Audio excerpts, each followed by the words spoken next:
Hi అండి. అందరికీ నమస్కారం. మనం చూసేది ప్రెజెంటు ఒంటిమిట్ట కోదండ రామాలయం. నేను హార్స్లీ హిల్స్ నుంచి రిటర్న్ వచ్చేటప్పుడు ఈ కోదండ రామాలయం చేరేపాటికి అరౌండ్ 2:33 అయింది. సో, ఆ టైంలోనే టెంపుల్‌ని ఒక రౌండ్‌గా వీడియో తీశాను. అది చూస్తూ మనం కొన్ని విశేషాలు చెప్పుకుందాం. ఈ దేవాలయానికి ఒంటిమిట్ట అని పేరు రావడానికి కారణం ఒంటెడు, మిట్టడు అనే ఇద్దరు దొంగలు నిర్మించారని చెబుతారు. అంతేకాకుండా రాములు వారు, సీతాదేవి, లక్ష్మణ విగ్రహాలు ఏకశిలతో చెక్కటం వలన ఏకశిలా నగరం అని కూడా అంటారు. మనకి మహాభారతాన్ని తెలుగులో రచించినటువంటి బొమ్మెర పోతన కూడా నేను ఏకశిలా పట్టణ వాసిని అని చెప్పుకునేవారు. మన తెలుగు రాష్ట్రాల్లో 2 చోట్ల రాముల వారి కళ్యాణం ఘనంగా జరుగుతాయి.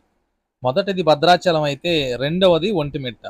ఆంధ్రప్రదేశ్, తెలంగాణ విడిపోయిన తర్వాత భద్రాచలం తెలంగాణకి, ఈ ఒంటిమిట్ట మన ఆంధ్రప్రదేశ్ రాష్ట్రానికి రాముల వారి కళ్యాణాన్ని చూసే అదృష్టాన్ని భక్తులకి ఇస్తున్నాయి ఈ 2 దేవాలయాలు. ఇక ఈ దేవాలయానికి ఎలా వెళ్ళాలి అంటే కడప నుండి రాజంపేటకు వెళ్లే దారిలో 27 కిలోమీటర్లు కడప నుండి ప్రయాణం చేస్తే మనం ఈ ఒంటిమిట్టని చేరుకోవచ్చు. అలాగే నియరెస్ట్ రైల్వే స్టేషన్ వచ్చేపాటికి కడప లేదా రాజంపేట. Nearest airport Tirupati.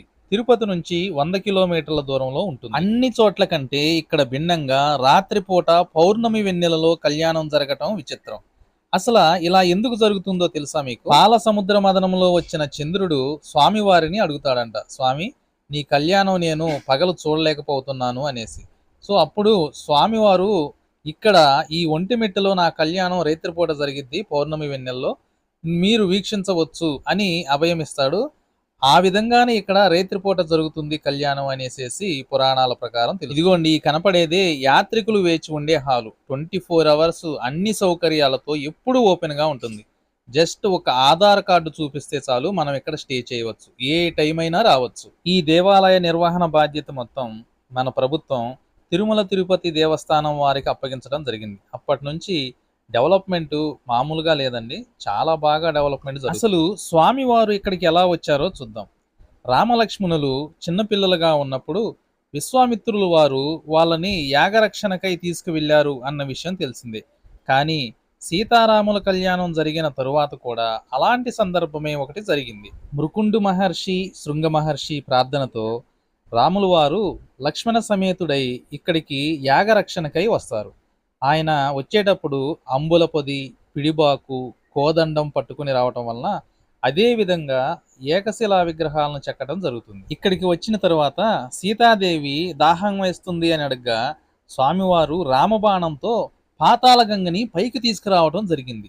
అది ఇప్పటికీ కూడా మనం దర్శించవచ్చు. మనకు ఉన్న రామాలయాల్లో హనుమంతుడు లేకుండా ఉన్న రామాలయం ఇదొక్కటే అనుకుంటా బహుశా.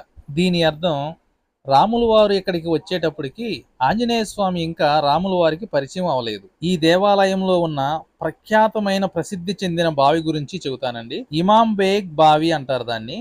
ఈయన కడపను పరిపాలించిన నవాబు యొక్క ప్రతినిధి అనమాట.